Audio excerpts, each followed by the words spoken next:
यहाँ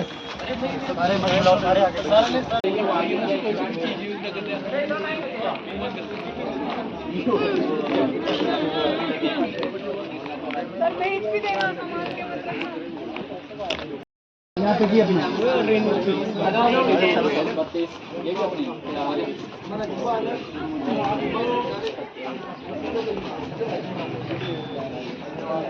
ये सब ले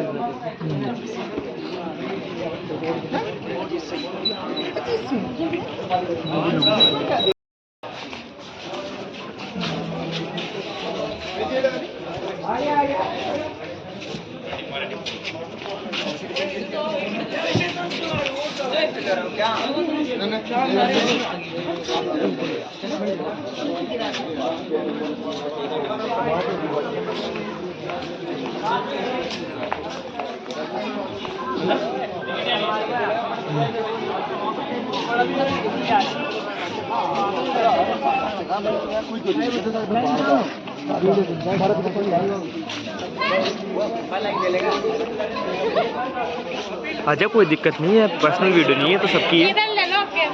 अभी आ जाएगी तो टेंशन मत ले।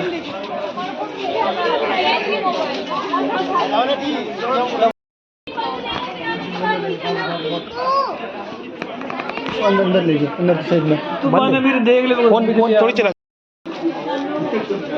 ये बहुत ही माया है कि एक ही फोटो लगा फोटो तो इसलिए जो ये जो हीरो हीरो लग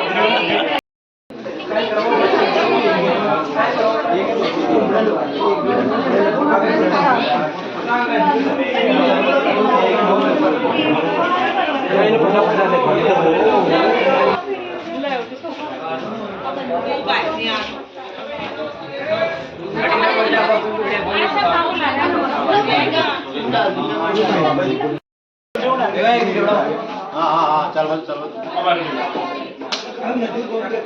2 मिनट में रहेगा ले गया सर 500 का पत्ता ले जाओ। ये आ गई 2 मुर्गियाँ। हाथ पड़ेगी ना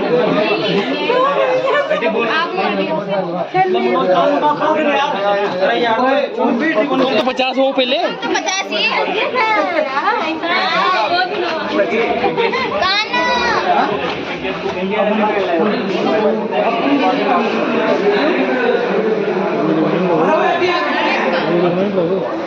वीडियो बनाएंगे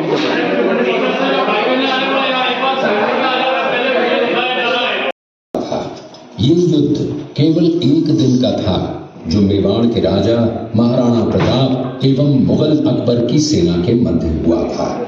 इस युद्ध में अकबर स्वयं नहीं आए थे। उन्होंने आमेर जयपुर के राजा मानसिंह को अपना सेनापति बनाकर भेजा था। हल्दी घाटी का युद्ध 5 किलोमीटर लंबे और 200 मीटर चौड़े क्षेत्र में हुआ। आप लोग सभी संग्रहालय में खड़े हैं। संग्रहालय से 200 मीटर की दूरी पर चेतक की समाधि है, जहां पर महाराणा प्रताप के स्वामी भक्त घोड़े चेतक को दफनाया गया था। यहां से 2 किलोमीटर की दूरी पर हल्दी घाटी दर्रा है। इस दर्रे की विशेषता है कि यहाँ की प्राकृतिक मिट्टी व पत्थरों का रंग हल्दी जैसे पीले रंग का है। इस दर्रे के चारों तरफ महाराणा प्रताप की भील आदिवासी सेना राणा पूंजा के नेतृत्व में तैनात थी। ये सेना तीर, भाले, पत्थर चलाने में कुशल थी। यहाँ से 1 किलोमीटर की दूरी पर शाही बाग है, जिसमें मुगल सेना का पड़ाव था। मुगल सेना 18 जून 1576 ईस्वी को प्रातः सूर्योदय के साथ मेवाड़ की राजधानी गोगुंदा की तरफ आगे बढ़ने लगी, तो उन पर महाराणा प्रताप की सेनाओं ने आक्रमण किया और उनसे गोरिल्ला पद्धति से युद्ध किया। ये आक्रमण इतना तेज था कि जिससे मुगल सेना में भगदड़ मच गई। महाराणा प्रताप की सेनाओं ने मुगल सेना को यहाँ से 3 किलोमीटर दूर पीछे समतल क्षेत्र में, जहां अभी खमनोर गांव है, वहां तक खदेड़ दिया। इसी खमनोर गांव के पास बनास नदी के पास समतल मैदान में 7 घंटे का भयानक युद्ध हुआ। इस युद्ध में दोनों पक्षों से कुल 18,000 सैनिक मारे गए।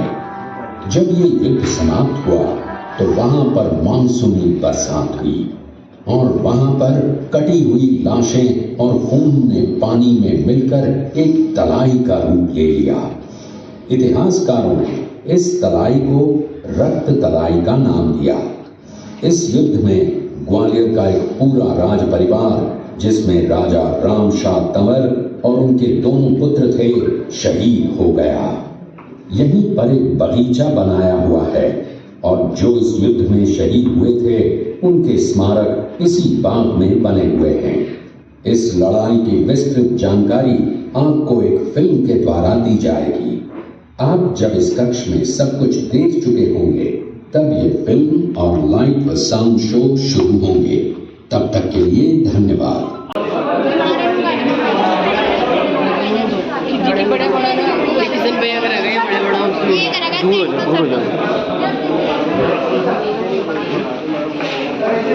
अरे मैं दे दूंगा सबको। सही में दे दोगे क्या? गुरु में डाल दीजिए ना।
सोनगरा की पुत्री एवं महाराणा उदय सिंह की महारानी जयवंत कंवर की कोख से विक्रम संवत 1597 में अर्थात 9 मई 1540 को इसकी प्रखर किरणों ने भारत माता को गुलामी की जंजीरों से मुक्त कराने के लिए सदा प्रेरित किया।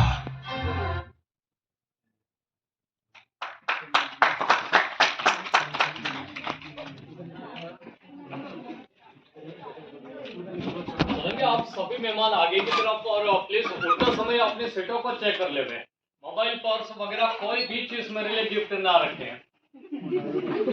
धन्यवाद। उसके बाद देखो जब वो बढ़ेगी यूट्यूब पर चैनल सब्सक्राइब न कर लगे उधर सुरंग आ गई।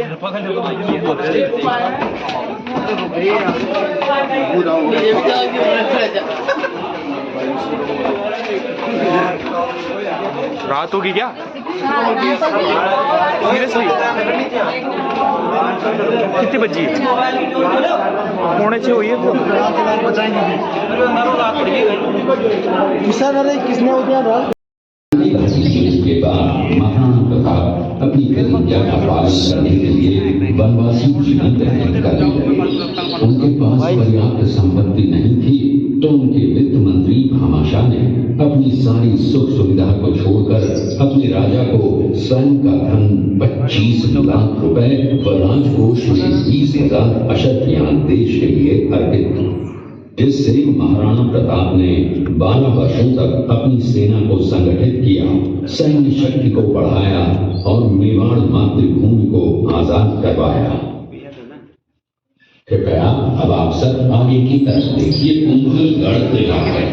इस किले का प्राचीन नाम मच्छिंद्रगढ़ है। इस किले का निर्माण महाराणा कुंभा ने करवाया था। इस किले के अंदर 9 मई 1540 ईस्वी में महाराणा प्रताप का जन्म हुआ था। इस किले की ऊंचाई समुद्र तल से 3,568 फीट की है। इस किले की दीवार 36 किलोमीटर तक फैली हुई है। इस दीवार का नाम ग्रेट वॉल ऑफ चाइना के बाद द्वितीय पायदान पर दर्ज है। इस किले के अंदर 360 प्राचीन मंदिर हैं। उन मंदिरों में से जग प्रसिद्ध महादेव का मंदिर सबसे प्राचीन है। कुंभलगढ़ किला यहाँ से 65 किलोमीटर की दूरी पर है। कृपया अब आप सब पीछे की राजधानी चित्तौड़गढ़ का है। इसी किले के अंदर महाराणा प्रताप का बचपन बीता था। इस किले की तलहटियों में महाराणा प्रताप ने अपने गुरु से शिक्षा प्राप्त की थी। ये किला 12 वर्ग किलोमीटर में फैला हुआ है। इस किले पर जब भी विदेशी आक्रांताओं ने आक्रमण किया और उस आक्रमण में कोई भी राजा सैनिक वीर गति को प्राप्त कर लेते तो उनकी पत्नियां वीरांगनाएं अपने सतीत्व की रक्षा करने के लिए चलती हुई अग्नि में कूद प्राणों को त्याग देती थी, जिसे हम जौहर कहते हैं। चित्तौड़गढ़ में 3 बड़े जौहर हुए थे। प्रथम जौहर 1303 ईस्वी में रानी पद्मिनी ने 16,000 स्त्रियों वीरांगनाओं के साथ जौहर किया था, सिर्फ अल्लाउद्दीन खिलजी के कारण। दूसरा जौहर 1535 ईस्वी में गुजरात के शासक बहादुर शाह के आक्रमण के कारण रानी कर्मावती ने वीरांगनाओं के साथ किया। और तीसरा जौहर 1568 ईस्वी में जब अकबर ने चित्तौड़गढ़ पर आक्रमण किया, उसी समय रानी फूलकुंवरी ने 7,000 वीरांगनाओं के साथ जौहर किया। फिर भी अकबर का मन नहीं भरा और अंत में हजारों आम लोगों का कत्लेआम करवाकर उन्हें मौत के घाट उतारा गया। इस किले में देखने योग्य विजय स्तंभ है, कीर्ति स्तंभ, मीरा मंदिर, जैन मंदिर, कालिका माता मंदिर, भामाशाह हवेली, कुंभाश्याम मंदिर, फतेह प्रकाश महल हैं। ये किला यहाँ से 140 किलोमीटर दूरी पर है। ये देखते हुए सभी अतिथि आगे की तरफ चले।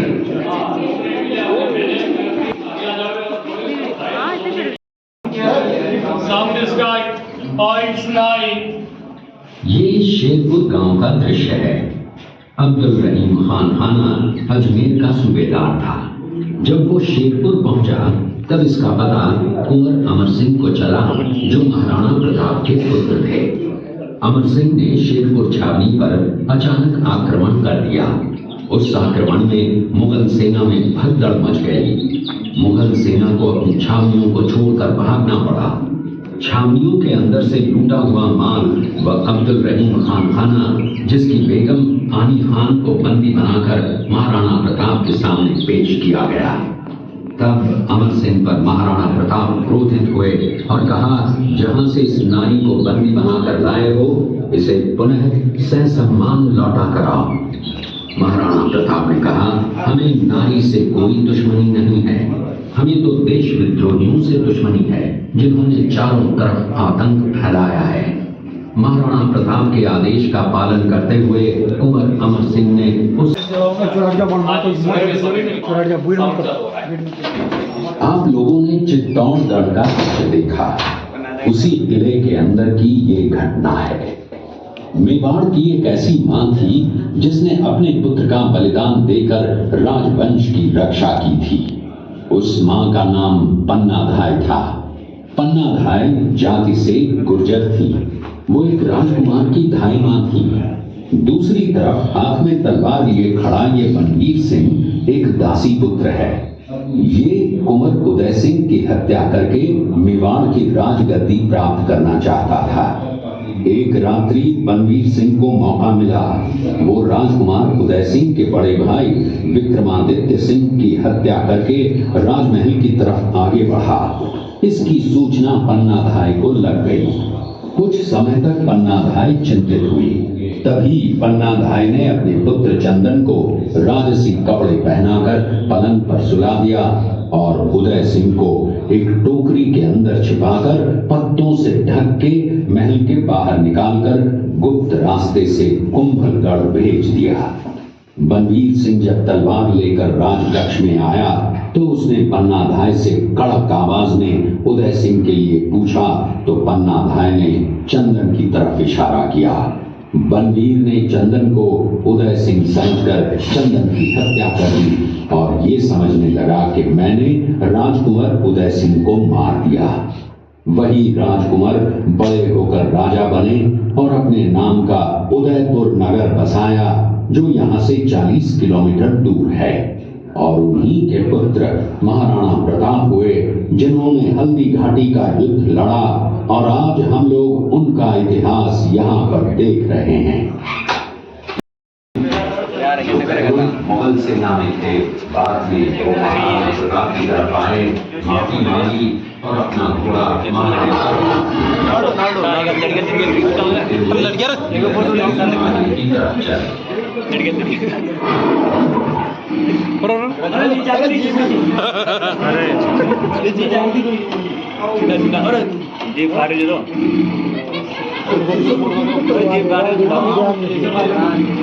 ये घटना महाराणा प्रताप की वीरता को दर्शाती है।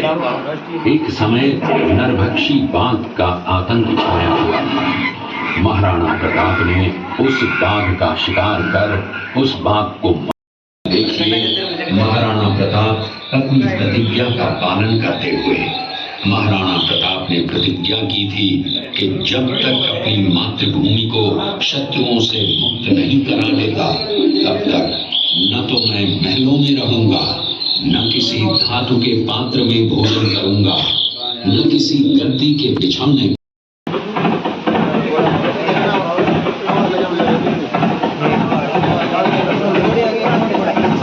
साइड में कोड लगे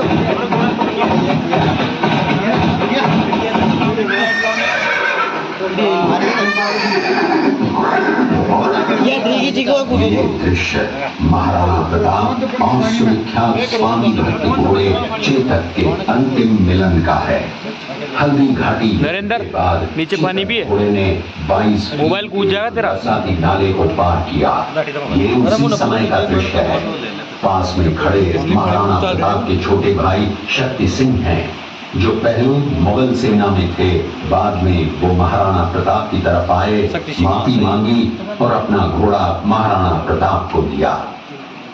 ये देखते हुए सभी अतिथि आगे की तरफ चले। चलो आगे चलो। गुफा के नाम से जानते हैं। स्टार्टिंग में चेतक समाधि आएगी, प्रताप गुफा, हल्दीघाटी का दर्रा, शाहीबाग, रक्त तलाई, यही यहाँ के मेन पॉइंट्स है। तो आप लोग देखते हुए अपनी जगह पे प्रस्थान करेंगे, किंतु कुछ पॉइंट्स का समय सुबह 9:30 बजे से लगा के शाम को 5:30 बजे तक ही रहता है। जिन्होंने हल्दीघाटी युद्ध में राणा साहब को मदद की और इन योद्धाओं के लिए पाठा के एम्पलेट लगे।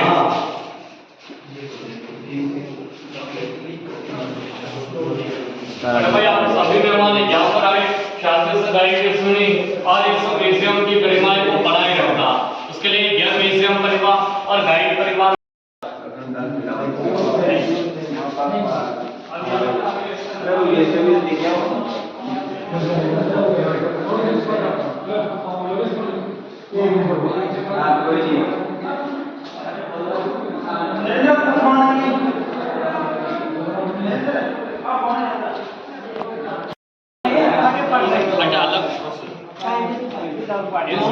गुलाब शरबत बनाते हैं मार्च और अप्रैल में।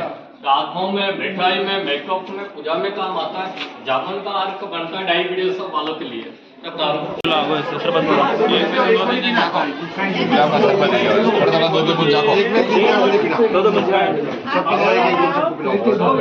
दिखाना था कैसा टेस्ट है। बहुत कदम हो गया।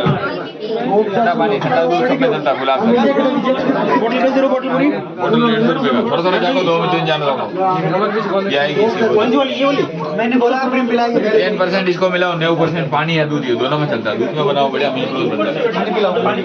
मिले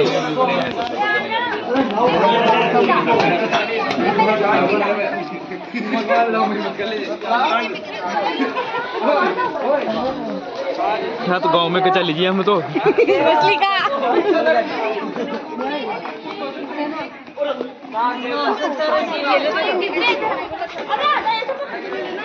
ये भी यही रहती है क्या? लगता था ऐसा ही है।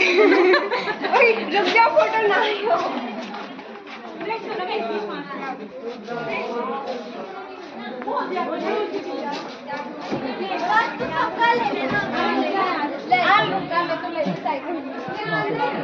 कोई मगरमच्छ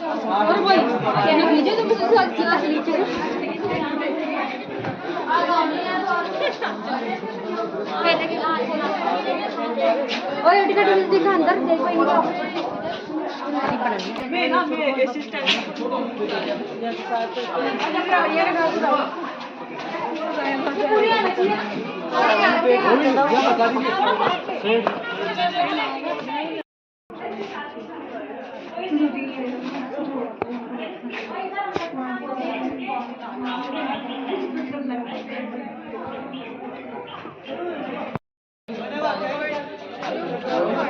आगे बस।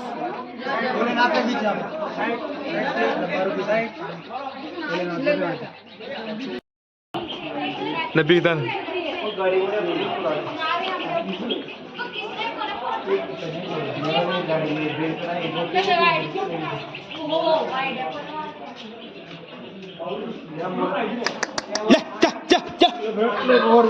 पानी निकाल रही है गाड़ी को। अच्छा वो जुगाड़ पानी अंदर से कुएं में से लेते हैं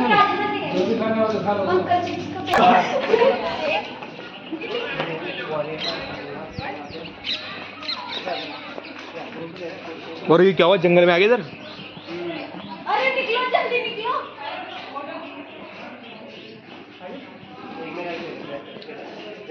लोग गई जगह भी लग रहा है यहाँ।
लगता ही जल आ गया था।